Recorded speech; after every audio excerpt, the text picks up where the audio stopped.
ஒரு 3 பாயிண்ட்ஸ் சொல்லிட்டு ஒரு பரிகாரம் பண்ண சொல்லி முடிச்சுக்கலாம். அதாவது யாருக்கெல்லாம் இங்கே ராசிக்கல் மேலே ரொம்ப ஆர்வங்கள் எண்ணங்கள் இருக்குது, நான் ராசிக்கல் போடலான்னு இருக்கிறேன் அப்படின்னு இருக்கோம்ல, சும்மா தூக்குங்க. நான் மோதிரெல்லாம் வாங்கி தரமாட்டேன், உங்கள்கிட்ட கேட்கவும் மாட்டேன். ரைட், மகிழ்ச்சி. ஃபஸ்ட்டு உங்களுடைய ஜாதக கட்டத்தில் ராசிக்கல் மோதிரம் வேலை செய்யுமா செய்யாதுன்னு ஃபஸ்ட்டு தெளிவாக தெரிஞ்சுக்கங்க. யாருக்கெல்லாம் வேலை செய்யாது? சனி கேது, குரு கேது, சந்திரன் கேது, சூரியன் கேது, இந்த இணைவு ராசி கட்டத்தில் 12 கட்டத்தில் எங்கே இணைஞ்சிருந்த பார்வை அல்ல, இணைவுகள். இது இருந்தால் உங்களுக்கு 1 கோடி ரூபா இல்லை 100 கோடி ரூபாயில் ராசிக்கல் மோதிரம் போட்டால் வேலை செய்யாது. சரிங்களா? ஃபஸ்ட்டு நமக்கு வேலை செய்யுமா இல்லையான்னு ஃபஸ்ட்டு இதை தெரிஞ்சுக்கங்க. அடுத்தது இன்னொரு விஷயம், எல்லாரும் ராசிக்கல் மிதுன ராசினா மரகத பச்சைக்கல் போடுங்க, சிம்ம ராசினா மாணிக்கக்கல் போடுங்கன்னு சொல்கிறாங்க இல்லைங்களா? இல்லை, இப்போ சூரிய திசை நடக்குது அதான் மாணிக்கல் போடுங்க அப்படின்றாங்க இல்லைங்களா? அது எல்லாமே பலன் உங்களுக்கு கிடைக்காது. ராசிக்கல் எது கரெக்டான கல் அப்படின்னு பார்த்தீங்கன்னா, உங்கள் ஜாதகத்தில் ஃபஸ்ட்டு யோகி யாருன்னு கண்டுபிடிங்க. யோகி என்ன கிரகம் இருக்கிறதோ அந்த கிரகத்திற்குரிய கல் தான் ஒரிஜினல் ராசிக்கல், வேறு எதுவுமே கிடையாது. இதை நீங்கள் விட்டுவிட்டு தசாபுத்திக்கு போடுறேன், என் ஜாதகத்தில் இந்த கிரகம் உச்சமாயிருச்சுன்னு அதெல்லாம் நான் போடுறேன், 5 கோடியன் போடுறேன், 9 கோடியன் போடுறேன், இதெல்லாம் வேலையே செய்யாது. உங்கள் ஜாதகத்தில் பிறந்ததுலேருந்து இறப்பு வரைக்கும் உங்கள் கூடையே இருந்து சப்போர்ட் பண்ணக்கூடிய யாருன்னா யோகி தான். ஒரு ஜோதிடர் ஆயிட்டீங்க அப்படின்னா ஃபஸ்ட்டு உங்கள் யோகி யாருன்னு கண்டுபிடிங்க.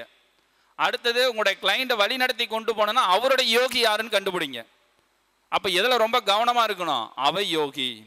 அப்போ அவயோகி யாரு? நம்ம ஜாதகத்துக்கு அவயோகி யாரு? அந்த நட்சத்திரத்தை பக்கமே போயிடாதீங்க.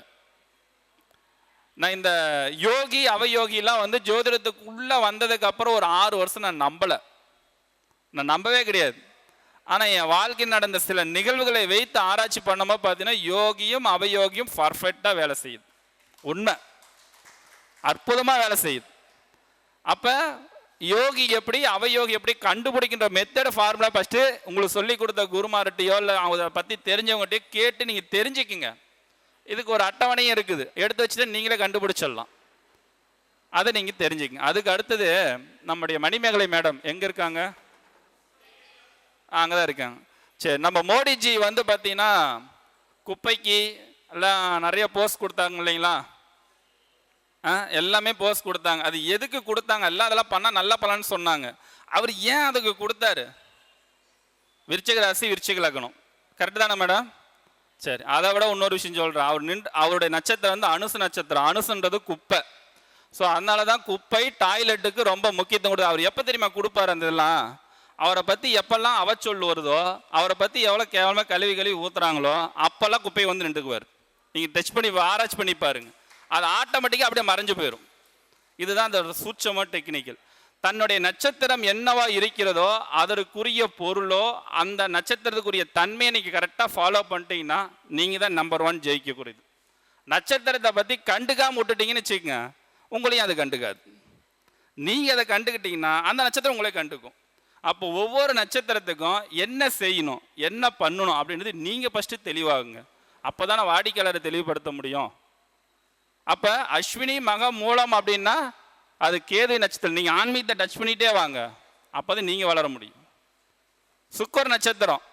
சுக்கர நட்சத்திரத்தில் இருக்கிறவங்கள என்ன பண்ணணும்? ட்ரெஸ்ஸை ஃபஸ்ட்டு நீட்டாக போடணும். அடுத்து வாசனை உள்ள திரவியங்கள் உங்கள் பக்கத்தால் அந்த வாசனை வரணும். அப்போ தான் சுக்கரன் பலமாவார். இந்தமாரி 27 நட்சத்திரத்துக்கும் சில வழிமுறைகள் இருக்குது. சுக்கர நட்சத்திரத்துக்கு இதை ஃபாலோ பண்ணுறது இருக்குது. சனிய நட்சத்திரத்தில் பிறந்தவங்களை எல்லாருமே சொல்கிறேன், உங்கள் வாழ்க்கையிலேயாகட்டும் பொருளாதாரத்திலேயாட்டும் எல்லா வகையிலுமே ஜெயிக்கணும் அப்படின்னா உங்கள் வீட்டை நீங்களே கூட்டுங்க. உங்கள் வீட்டில் இருக்கிற டாய்லெட்டை நீங்கள் க்ளீன் பண்ணுங்க.